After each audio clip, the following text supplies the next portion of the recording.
The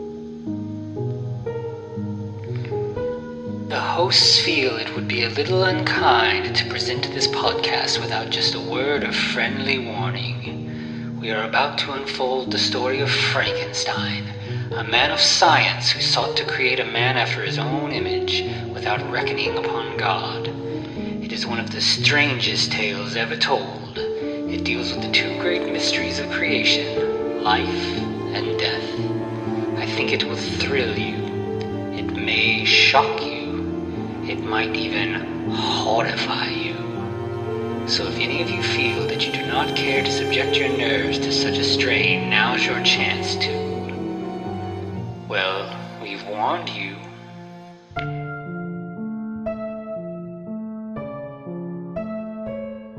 Hello and welcome to the Frankencast. I am disgraced scientist Anthony Bowman. My pronouns are he, him, and I'm joined by Eric Velazquez. I'm a pile of shambling bones that has loosely been reconstructed. Also he, him. Those are my pronouns. Anthony, so can I take you back in time? Sure. All right, let's go back to 1816. There's a group of very talented writers in this one room. It's raining outside. They've been having a wonderful vacation that may or may not have consisted of many, many, many drugs.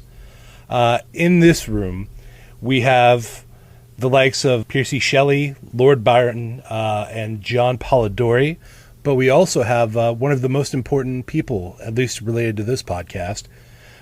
We have Mary Wollstonecraft. Now, do we remember what she was telling the story about at the time? Maybe it was about a certain reanimated corpse. Yeah, so I believe they were whiling away the cold evenings because that was the famous Year Without a Summer. I believe there was like a volcano that went off on the other side of the world, and they had to stay inside, and they decided to have a contest to tell the scariest story, and Mary won. And, definitely not only did she win, in the short term, but I would say that her story definitely won in the long run. Mm-hmm. It's definitely stood the test of time.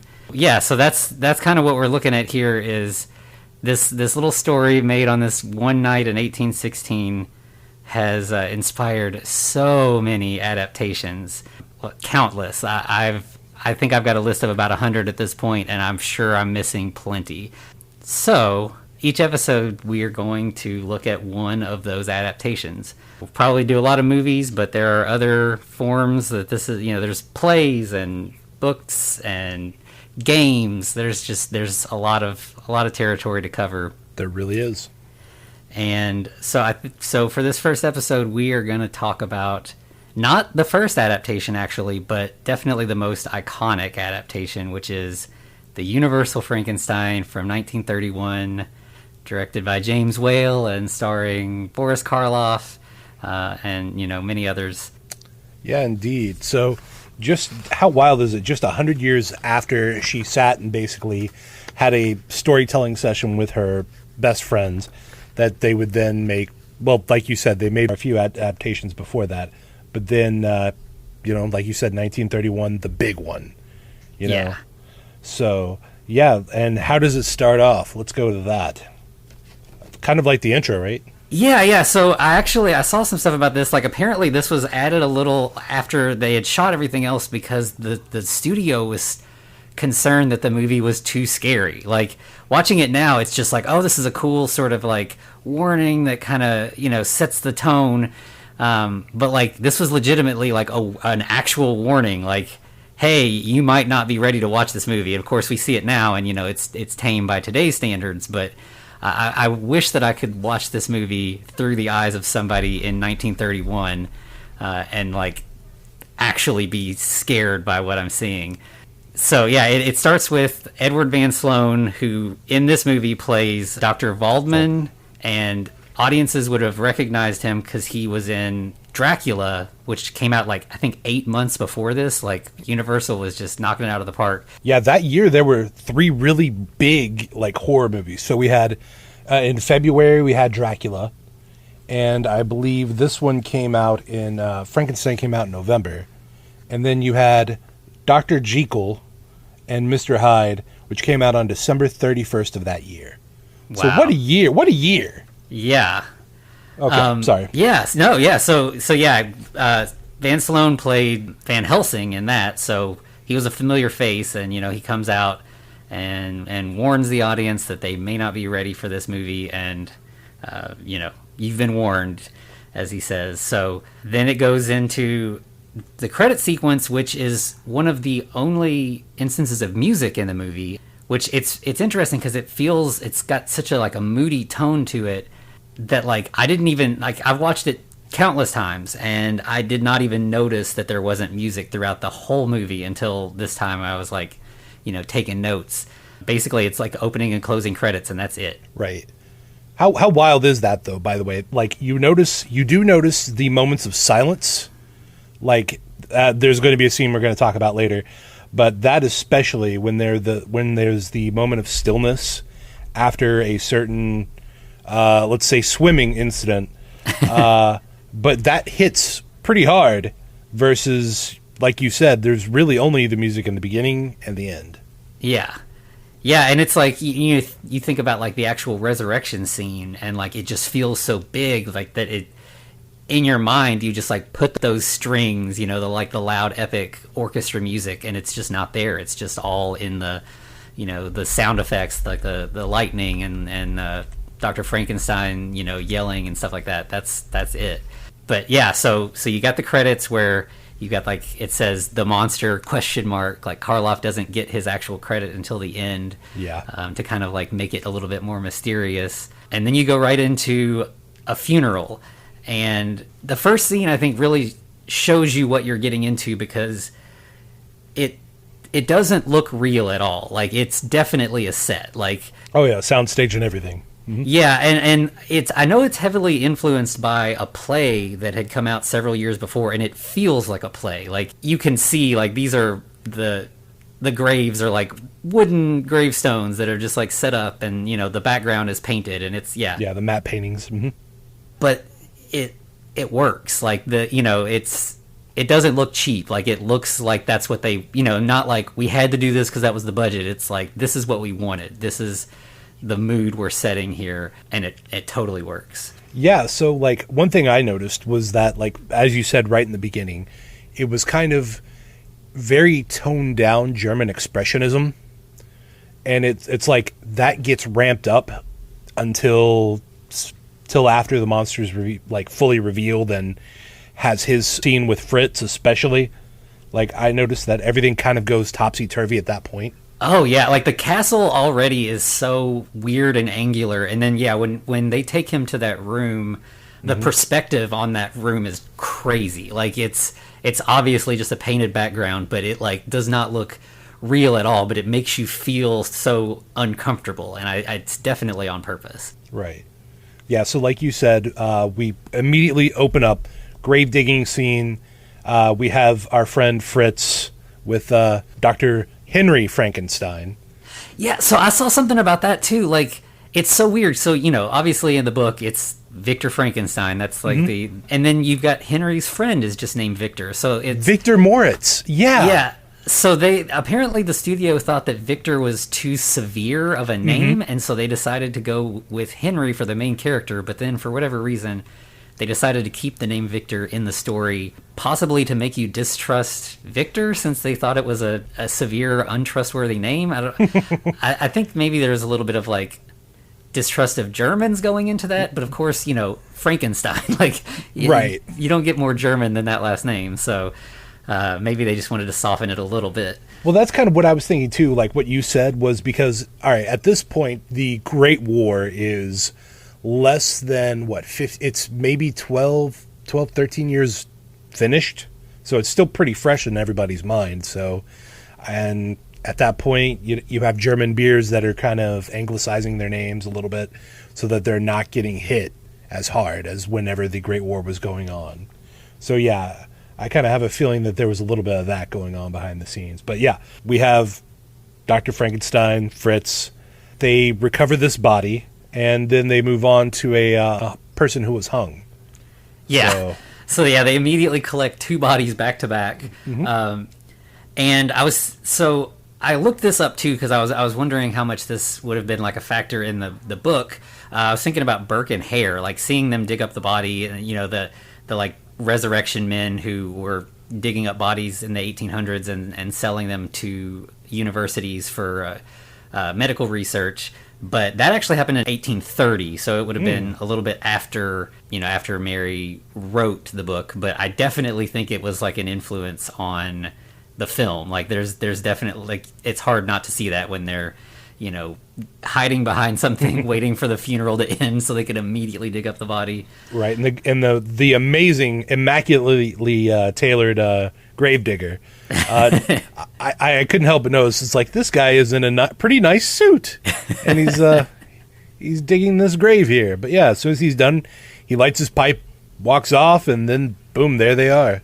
Yeah, and then I mean, like, you have they're making it pretty obvious how this creature is being created. So you have them digging up the body, then the person on the gallows, and then they immediately you cut to the medical school and Fritz collecting a brain, which has like one of the only like really comedic moments in the movie. There's just like this skeleton hanging from the ceiling that just keeps like dangling comically, and like there's a couple where it like cuts away and then comes back and it's just bouncing for no reason. Right. It's just in the background. So yeah, and then that's where he of course drops the good brain and then has to take the abnormal one instead, which of course there's a lot of like phrenology and all that goes into that wonderful pseudoscience.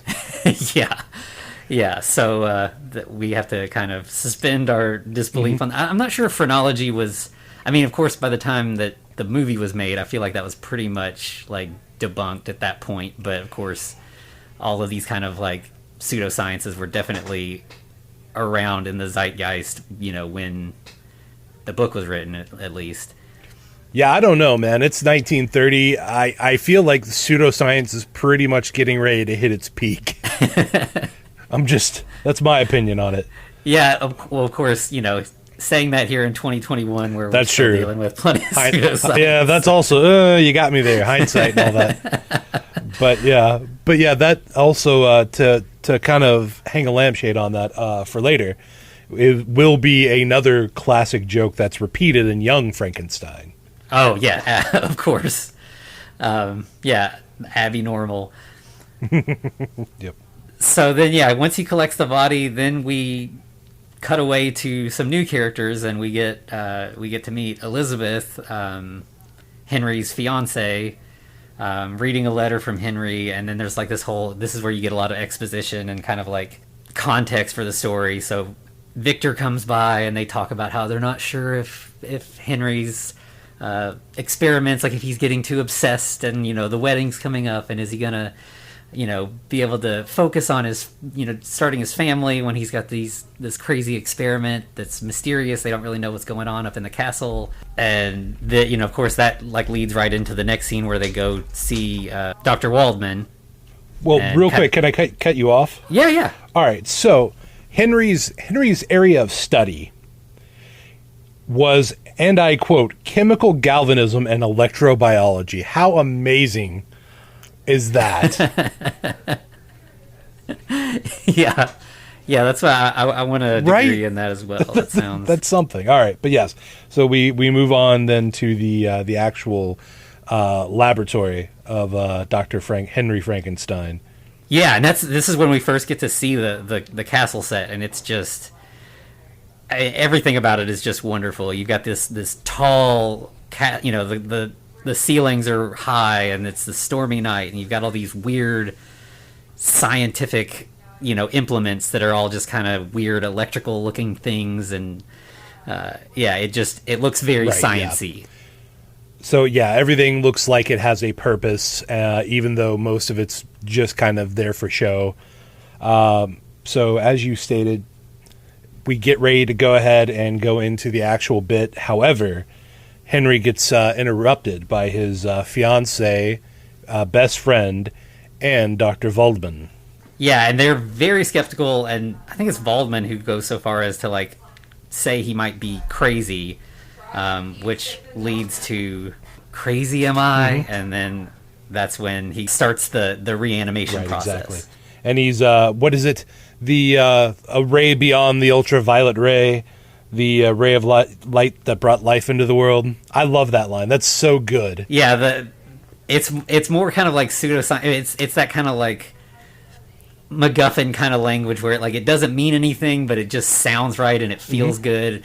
I feel like, we're kind of getting into a place in movies now where like everybody has to have an explanation. Everything needs to make sense, and they've kind of like moved away from just like, we can just kind of like explain this away and move on. Like, it doesn't have to be a whole big thing. Like, we don't have to exactly understand why this is happening. We just, Henry knows why it's happening. And we don't have to worry about reversing the polarity on the Jeffries tubes. I mean, it's just nice to say, right?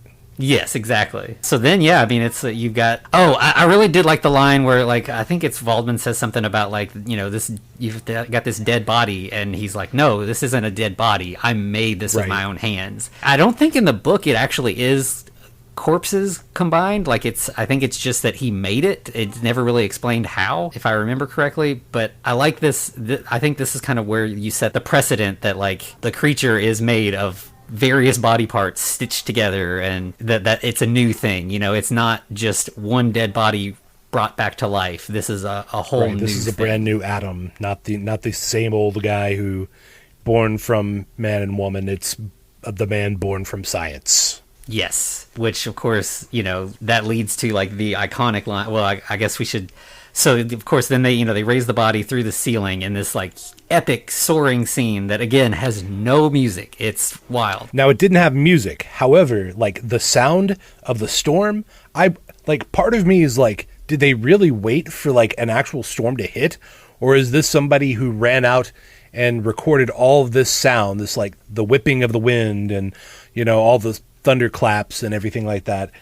Because wow, like that actually kind of sent a shiver up my spine at that point. Oh yeah, I mean, it's such an intense moment. Right. And then so the body goes up, you got the lightning, you got and then comes back down, and again, like, I feel like there's probably a simpler way this could have been done, but it would have looked way less cool. Like that whole scene with the table being lifted and the sheet draped over the body and everything, like it just looks so cool. It's definitely like one of the biggest set pieces in the movie, and definitely one of the most like iconic scenes in all of horror history, just because it's so big. It's not done in the simplest way possible. It's definitely like James Whale is putting this is where he spent the money on the budget. Yeah, especially with part of it actually kind of made me wonder how dangerous the set actually was, because there's like that breaker box over in the corner that's really going off. Do you know what I'm talking about during the whole scene? Yeah, all like the weird sparks and stuff shooting out of it and everything. That does not look like a staged prop. That looks like someone who's running live current, and it's like hopping fuses. So I'm kind of like, it's like, did they tell the actors, don't get within like 100 feet of this thing, or you will probably get shocked pretty bad? Yeah.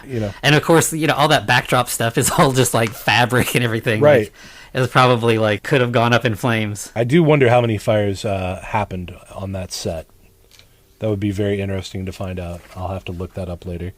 Yeah. But yeah, so immediately the body comes down, the hand starts moving, and as you said, that famous line, go ahead. Well, of course, there's the "It's alive, it's alive," which I think he says like 7 or 8 times, and then says, "Now I know what it feels like to be God," which was like, I think, one of the most controversial parts about this movie. Right? It got cut from, I think, like the original run, it was there, and then it got cut when it went back to theaters a few years later, and when it was on television, it was cut. So, like, I think when it came out on DVD, it was like a big deal that they like found that line and put it back in the movie. Yeah, I could see that. Yeah, but it definitely put you in his mindset. Oh yeah. I mean, it's sort of like the whole that that's sort of the thesis of the book and the movie is like, yep, this is about man trying to become God. Exactly, and that hubris that's involved with it. Yes. So afterwards, they cut to Henry's father. I'm double checking his name because I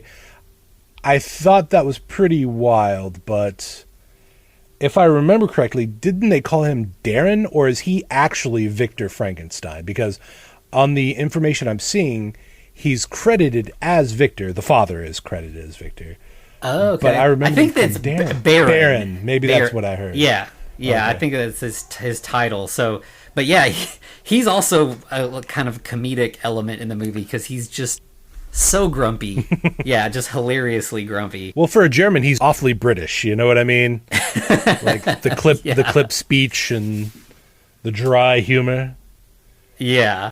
And so of course, this goes back to, I think they use the secondary characters as like the exposition, and like he wants to, he kind of is continuing the thing that like, we need to get the wedding going. Like these experiments are taking away from carrying on the Frankenstein name. So he wants to go get Henry back. And I think there was somewhere, I forgot to write it down, but there's some point where he says something about the windmill. Right. So I looked this, I was trying to find some stuff out about it, and I think it was I watched the movie with a couple commentary tracks on the version I have. And apparently at one point, the windmill was like the whole, like, was everything. Was like there wasn't a castle set. Like, the experiments happened in the windmill, and then, there's the big windmill scene at the end. And apparently this line didn't get fixed when they decided to move everything to the castle. So he kind of prematurely mentions a windmill that doesn't make any sense. Yeah, because later on I'm thinking, wait, there's two windmills now? One's made of stone and then we have the wooden one at the end, but we'll get to that later. Yeah. But then, yes, Burgenmaster Vogel decides to shove his way in and make sure that the wedding is going to go as planned. Yeah. So the village is waiting. I guess, Frankenstein being the Baron, there's like this sort of level of royalty, and, it almost feels like a serfdom or something, where like everyone in the village like looks up to the Baron and his family. And so these people that, don't actually know them are like, this is like the celebration for the town, is like everybody wants to be present for this big celebration for the wedding. So the village is waiting, and Henry is holding things up with his experiments, and his dad assumes that maybe in fact it is his experimentations with another woman who was not going to be his bride. Oh yeah. So I think then it goes to, you've got like Henry and the professor talking, and this is kind of when like the professor gets roped into the experiments, right? And that's when Henry finds out that the brain used was a criminal brain and not the normal brain. It was Abby's once again. As we exactly. Right. And then so next is, I think this is my favorite scene in the whole movie. So they like, Henry tells the professor that like the creature's been kept in darkness this whole time, and so this is where we like get to see, Karloff's grand entrance. He comes into the room backwards to like really, so you get to see him just bit by bit. You see the big body and the flat topped head, and then he turns slowly and you see like his gaunt face, and it's so striking. And then immediately after that, you get to see the creature in all his glory, and then Henry lets the creature see light for the first time. Right. And this scene gets me every time. I've seen this movie 100 times, and when the creature looks up and sees the light and raises his hands up, it's just like it's so childlike, like what Karloff is able to do with no dialogue, and under all that makeup is just so powerful. Like it's such a beautiful moment. Yeah, and Karloff is definitely the shining star of this whole movie, even though he says nothing. Yeah. Like every emotion, every thought that's going through this creature's brain, he conveys masterfully.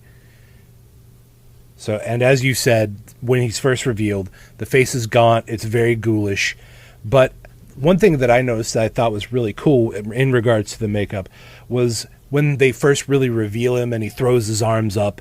Like, if you take a look at his arms, he's doing something with his hands that makes, and honestly the makeup just makes it look like every part of him is different. They didn't belong to the same guy, but this is all just a cobbled together being. Yeah, like it does feel like his arms are not responding the way that, like there's like nerve endings there that are learning how to move, and the two hands don't move the same way. And yeah, Yeah, he's just, and not only does he not talk, but he's not in that many scenes. Right. Like but yeah, I mean, there are just countless pictures of him everywhere. Like, it's just such an icon. There's just shirts and like this face is one of the most recognized faces in horror for sure. Undeniably.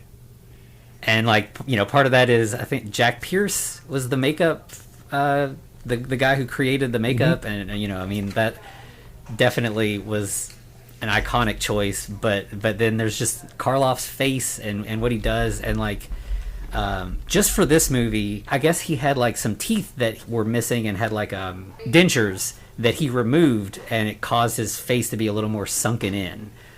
So it's like, I think one side specifically looks like more sunken than the other, and that's because Karloff made this choice, which I think he couldn't do for the next movie because he does talk a little bit in it. So then of course you got to have the teeth in there so that you can speak clearly. Right. But yeah, I mean that's why he looks, Frankenstein never looks better than he looks in this movie. It's true. Frankenstein's monster.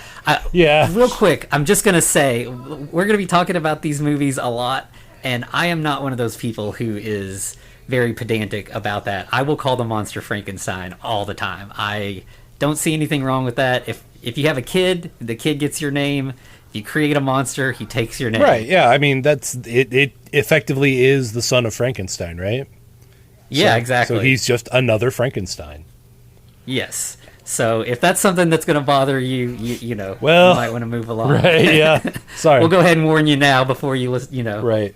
And that is kind of another thing that, going back to the father, is that he actually references the House of Frankenstein and Young Frankenstein that will become movies later on, but obviously he's just talking about his family's lineage right now. And to a degree, the monster is his grandson, whether he likes it or not, whether Dr. Henry Frankenstein likes it or not. This creature is effectively his child.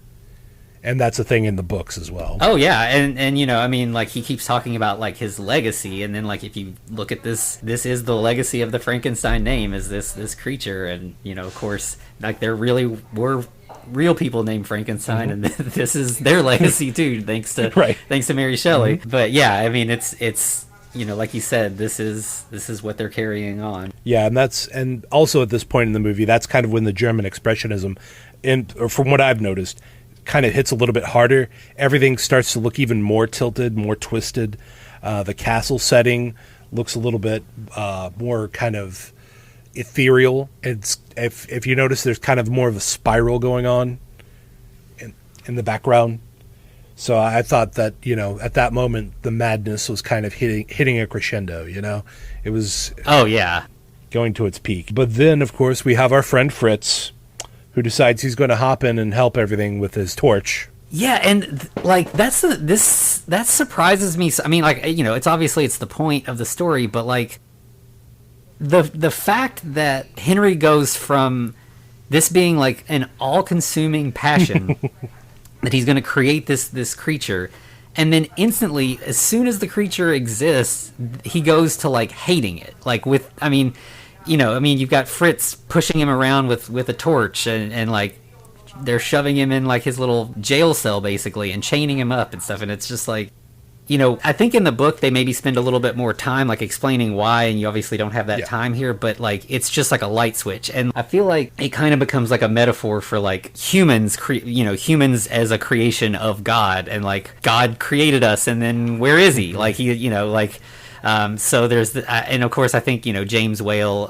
is sort of like famously an out gay man in a time when that wasn't very approved, so I'm sure he had feelings about like being someone who was created to be hated. Yeah, and surprisingly in a few years after this it would be even less approved during the Hays Code period, so that's unfortunate, but yeah. Yeah, so then you got the torch scene, and then immediately after that you've got the creature in chains getting whipped, and I mean it's just the creature didn't ask to be created, he just suddenly was, and then is immediately punished for existing. How hard does that hit, by the way, right now? Oh yeah. Sorry. Yeah, absolutely.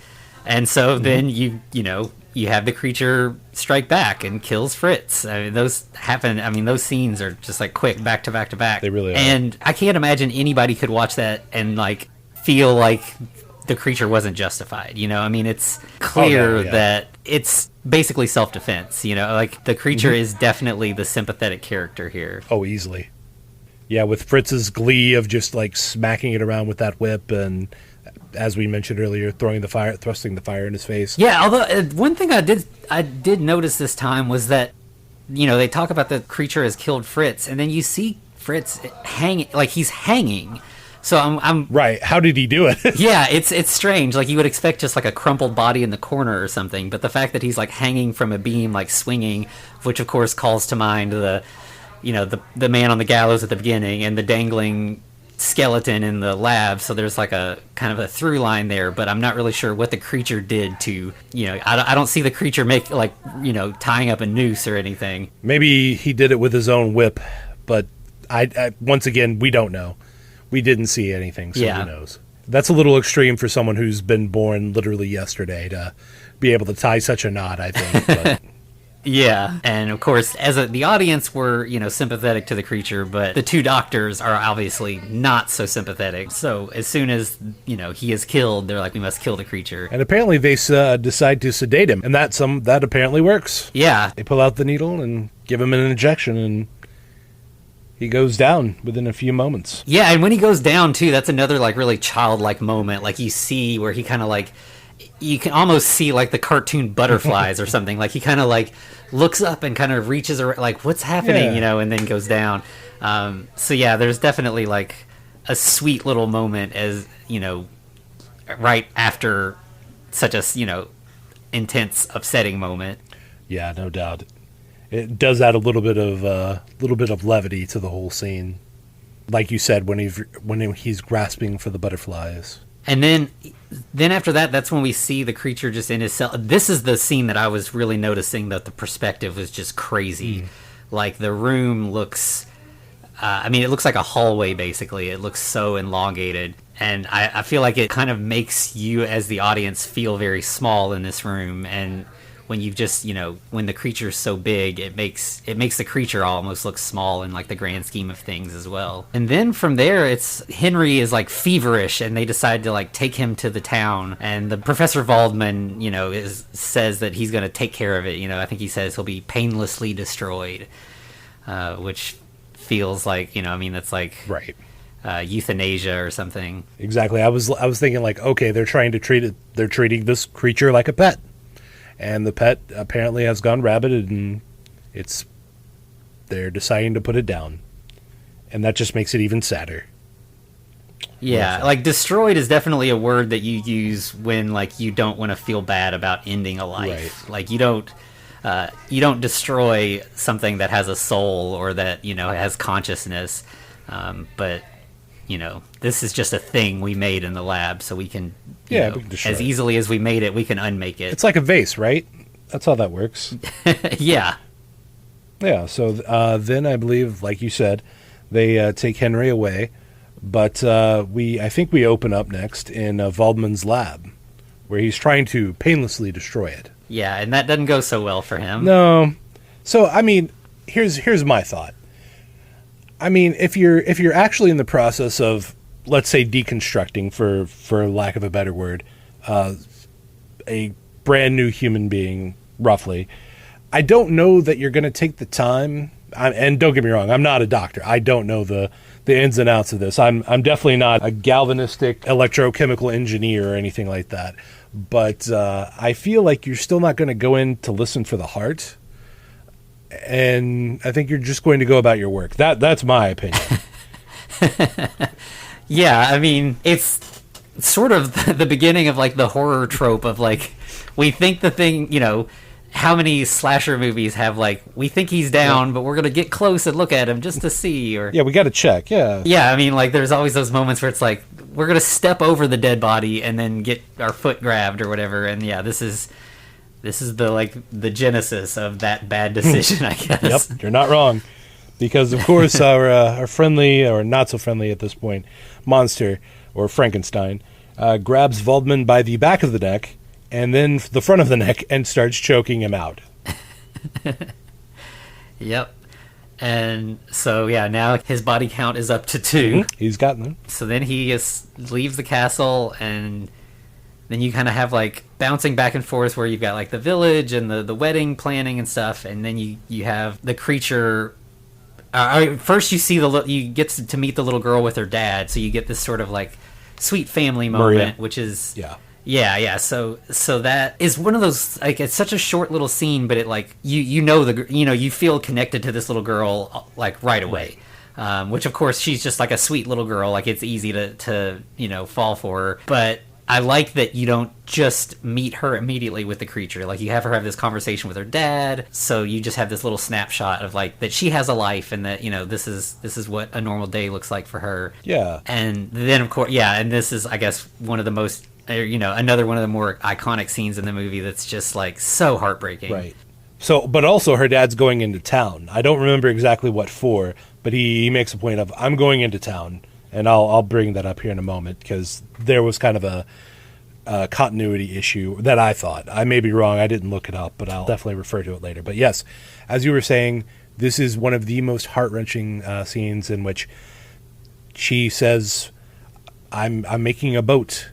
And she tosses little petals into the pond.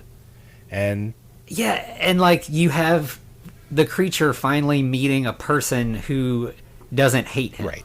Like, this little girl doesn't see that he's an ugly monster. Like, he's just this guy, they're just, she's just showing him what she's doing, and he's entertained, and so he plays along, and they're having a really pleasant time. And, like, it's...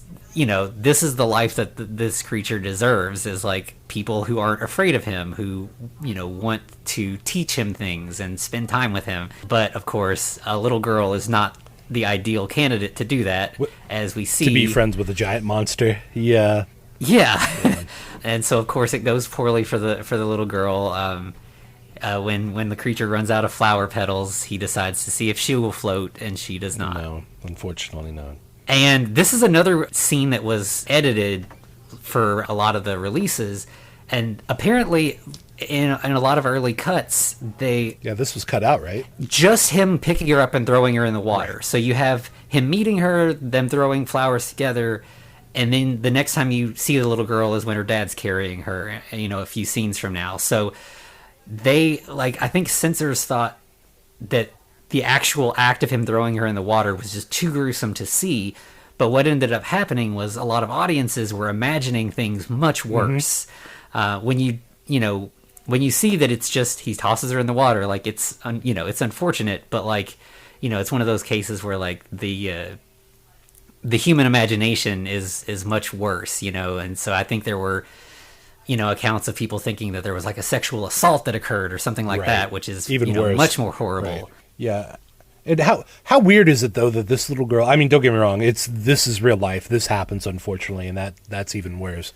But she apparently didn't know how to swim, or else this would have gone in a totally different way. Yeah. I mean, if you have a kid that, which, of course, she lives by a little pond, so it would stand to reason that, like, she should learn to swim, like, not to victim blame, right. But, like, if she was familiar and comfortable with that pond and just, jumped in or was thrown in and swam back, then that would have been a game, it would have been fine. But no, in this case, she's a little too young or a little too inexperienced, and it doesn't go that way. But then we, after that, we have a scene. I thought this was interesting that it was kind of sped up with the monster running around in a panic. Did you notice that as well? Yeah, it did seem like they just, like, upped the frame rates just a little bit, just to kind of, like, make it seem more frantic. Yeah, and I thought that worked pretty well. And then then after that, we cut to what looked like kind of like a picnic or afternoon tea with Henry and Elizabeth, where they just decide, hey, let's get married, like, now. Yeah. After this severe traumatizing incident. Yeah, so it's like as soon as Henry gives up on the creature, he's, as everybody's been trying to get him to do this whole time, he's dedicated to, the marriage and building the House of Frankenstein the normal way, with, wife and child and all that. I think that's when Victor shows up and puts a damper on things because he discovered Waldman's dead body, right. Which, that's when like the town starts to, or it begins the snowball of like everyone starting to panic that like the creature's on the loose. But first I think Victor and Henry leave to go find the creature. But of course they shouldn't have left because then he immediately shows up in Elizabeth's dressing room, which I think is probably like one of the earliest like Scream Queen type scenes. Like she really, she sees the creature and really lets loose. Right. And his little "Rawr" before attacking her was also a moment of comedic genius, whether intentional or unintentional. Yeah, they kind of like have a little dialogue where she screams a little bit and then he growls and then she screams louder. From there, the next scene is the father carrying the little girl into town. Right, so that brings me to a question. So the dad was going into town to begin with. So did he just like say, "Oh, I forgot my lederhosen for the party," and then he went back and I guess he found her at that point? Because how else would he have known? And yeah, I mean I guess that is a bit of a continuity error that they probably just like at that point wanted to get the ball rolling. Right, let's get dad out of the picture so we can throw the little girl in the pond, which does not sound good, but I'm sure someone said it in the past. And then bring him back in. All right, now let's continue the movie. Okay. Yeah, and that, I mean, seeing that, like the expression on that guy's face, like he's basically, in 2 minutes of the movie, but like. He really, acts the hell out of this scene. Like he almost looks like he's like blind with like grief. Pain. Yeah. Like his eyes are just like dead, staring off into space as he's just like limping along, carrying her lifeless body. Yeah, he's emotionally gutted, right? I mean, he's got nothing left in him. So clearly, Maria was his world. And that's when you start to get the like they There's never a question of like, how did this happen? Who did it? Like immediately it's like the creature did it. And then you've got like, the angry mob, like the first prototypical angry mob that, becomes such a staple of horror movies as well. You got the torches and the pitchforks and the shovels and everything. I mean, it's, very, very iconic. And you know what? Watching it this time, it reminded me of something that, so in the past, I'd always remembered mistakenly that like they were also kind of hunting Dr. Frankenstein. No, he's part of the search party. He's literally leading 1/3 of the party to the mountains. Yeah, no one that really holds it against him that he's created this. It's like, this is your responsibility, but we're all going to get going on this because you're the Baron.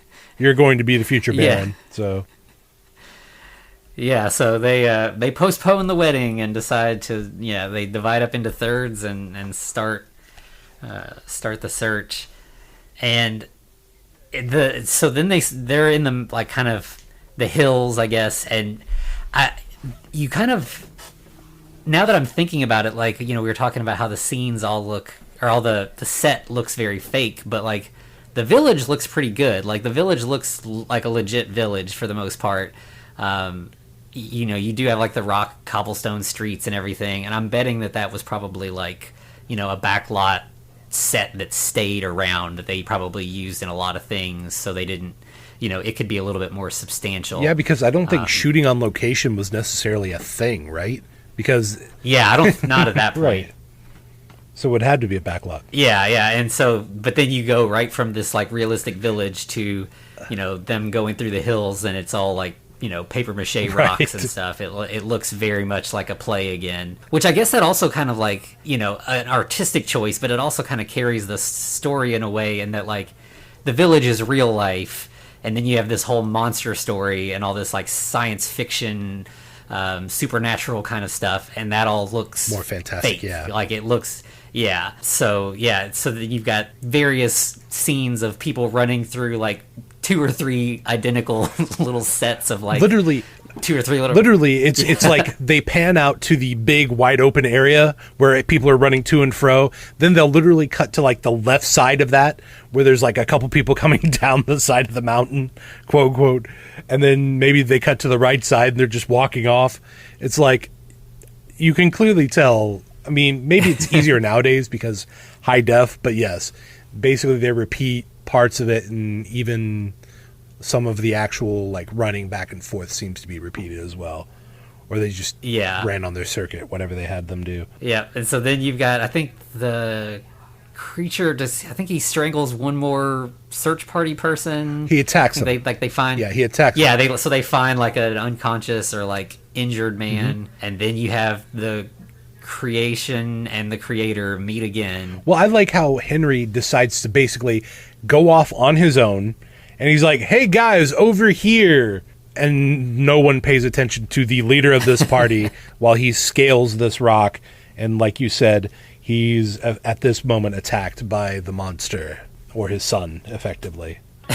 Yeah. And so then we get to the windmill scene that we were talking about earlier. Can we take a step back, though? I noticed a stunt. I'm sorry. I pick out little details, and I apologize for that. Yeah, go for it. So did you notice that when they were scuffling, they threw the torch down, and what's his name? Colin Clive, Henry Frankenstein, literally falls on the torch and almost burns his boot. I did notice that. Yeah, it was like, I feel like that probably wasn't planned that way, and it just kind of that just kind of adds to the cavalier attitude of like the stunt and props team. It's just like, no, we're using the real thing, and whatever happens happens. But then again, and I mean, did they really have access to anything else at the time? Who knows? Yeah, and so presumably he managed to get out of that unscathed. But I don't know how many takes they were doing back then. But I'd imagine if they had other takes where he didn't get burned, they probably were like, "This one looks better. I mean, it looks more serious. So might as well use that one." Yeah, that looked like a real fight, right? So yeah, exactly. Yeah, but they do go to the windmill at this point.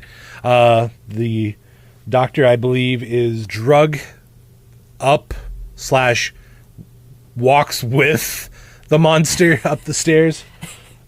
Which it doesn't feel like it's necessarily by choice. He's kind of coaxed one way or the other into this windmill. Well, I was reading that was actually like at the point where they're actually going up the stairs, because it was such a demanding stunt that literally Colin Clive got up and kind of helped him.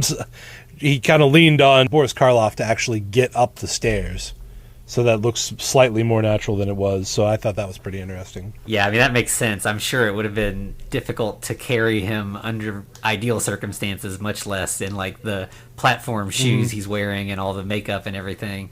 Yep. And the windmill set, like, it's definitely a set, but it's like, it looks a little more real. Like, you've got all the moving parts and the gears and stuff kind of turning and everything. It looks really good. Like, I've never been in a windmill, but it feels like what it would look like inside a windmill. Right. I could definitely see windmill stuff happening there.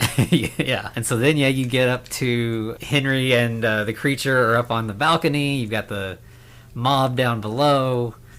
And I think that's when they set fire to the base of the windmill. Oh, no, not yet. Not yet. Remember, the monster first has to throw down Henry onto the actual windmill sail.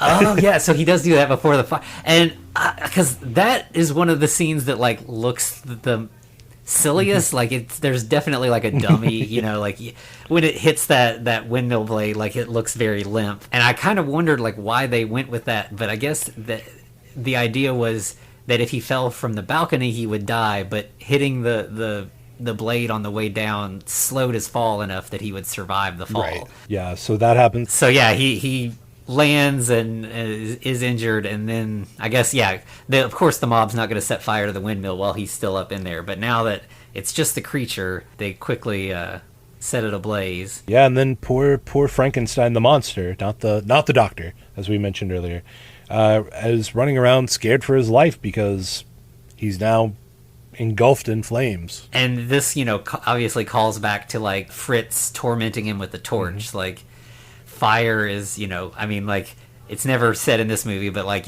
fire bad is definitely like a Frankenstein type line that people, use. And like, this is definitely where that comes from, because fire has definitely like been a source of torment for him from birth or from creation. and never more so than here when he's trapped and surrounded. Right, and this is the worst. This is the saddest scene of the movie. I mean, not counting, unfortunately, the little girl who passed. That was also sad and unfortunate. But he's literally whimpering at the very end, like a kid. Yeah, and I mean, like, it's just he doesn't know anything. Like, all he knows is this fire hurts and he can't get out. And yeah, I mean, it's definitely just crushing to see. Then I noticed this is strange. I kind of tried to look up some stuff about this and couldn't quite find anything. But there's there is an actual windmill set that actually burns. Like that you can see people standing in front of it. It's a real set. It's really on fire.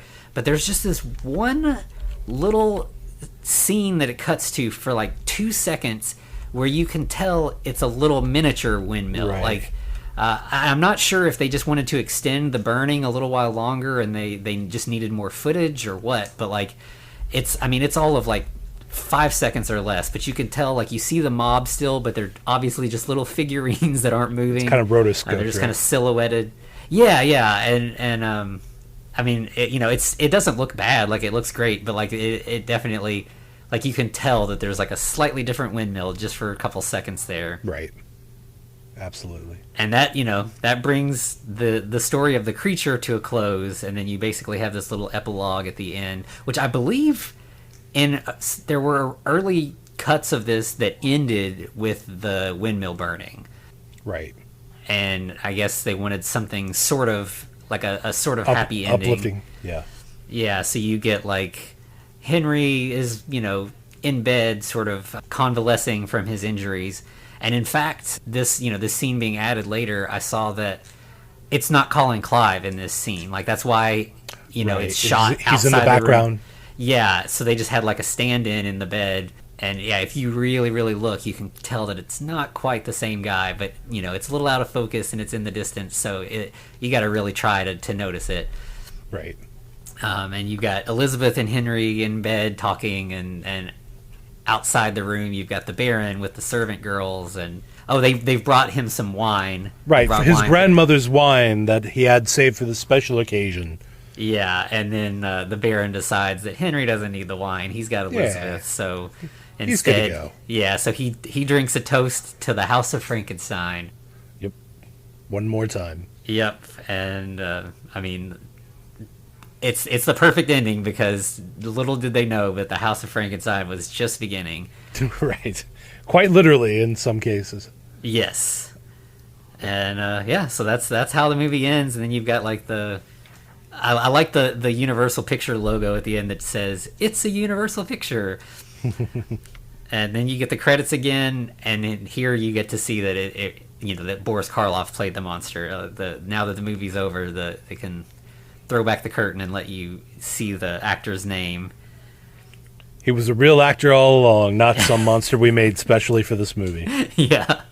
And I do like Universal would always do this at this time. Like, they'd put credits at the beginning and the end, and on the end credits it always says, "A good cast is worth repeating," which is just such a nice little way to have the credits duplicated at the end like that. I feel like there should be more of that, but I also don't know that a lot of people would go through that necessarily unless the beginning credits were that good.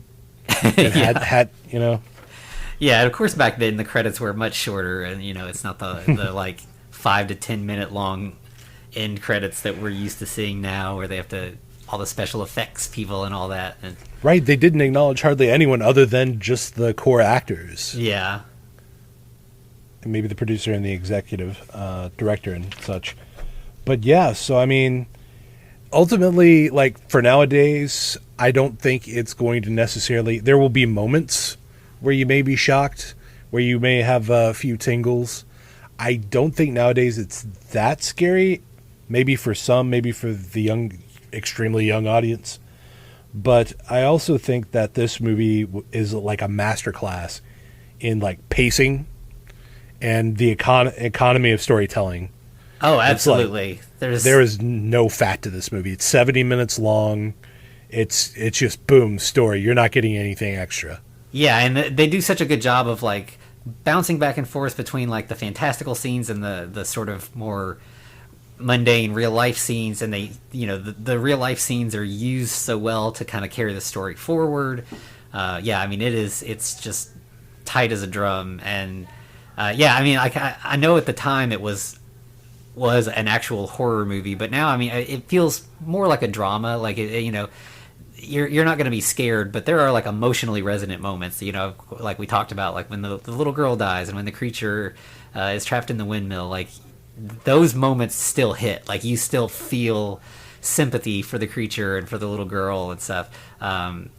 So like, over time our ideas of what is scary has changed as special effects get better, and we just get desensitized to violence and stuff. But like true emotionally resonant moments, those those don't diminish over time. Right. And I think the movie as a whole basically began us sympathizing with the monster because it's just so easy to do. Yeah. Like, it didn't ask to be brought into this world, and it is effectively still a toddler when it goes out, or at least as far as this movie's concerned. To be continued. Dun dun dun. But yeah, I mean, this movie, like if this movie wasn't as good as it was, I don't know that Frankenstein as a story would have become the cultural icon that it is. Like Mary Shelley's book is obviously fantastic and basically gave birth to science fiction, but I think it would have been like a literary curiosity that, like, English majors and book nerds would know, like it would be on par with like Pride and Prejudice or something. Like it, obviously still very important, but I don't think it would have had like the widespread cultural impact were it not for this movie. Right. It would be more of kind of it would be a literature curiosity, as you said, not the cultural juggernaut. Pardon the, well, not, don't worry about it. I meant it. But yeah, I mean, it literally, as to what it became, like everyone knows Frankenstein. Everyone knows Frankenstein's monster, right? Oh yeah. So, as opposed to people who just read books would know it at that point, right? Exactly. So yeah, this was a very auspicious beginning for the adaptations to come, for both from Universal and what would follow after that. And hopefully is also going to be the same for us. I think our plan is we're going to continue with the Universal series. So if you're following along at home and want to be prepared, obviously we'll be moving on next week to The Bride of Frankenstein, and then from there continue on with the Universal trajectory, and then we will see where things take us from there. Definitely. All right. Well, everyone, to be continued. Looks like you survived another episode. The Frankencast is a production of FCR Media. It's hosted by Anthony Bowman and Eric Velazquez. Follow us on Twitter at The Frankencast, or send us a letter at thefrankencast@gmail.com. Our cover art is by Amanda Keller. You can find her at Keller Illustrations on Instagram. Our theme music is by Vivek Abhishek. Thanks for listening.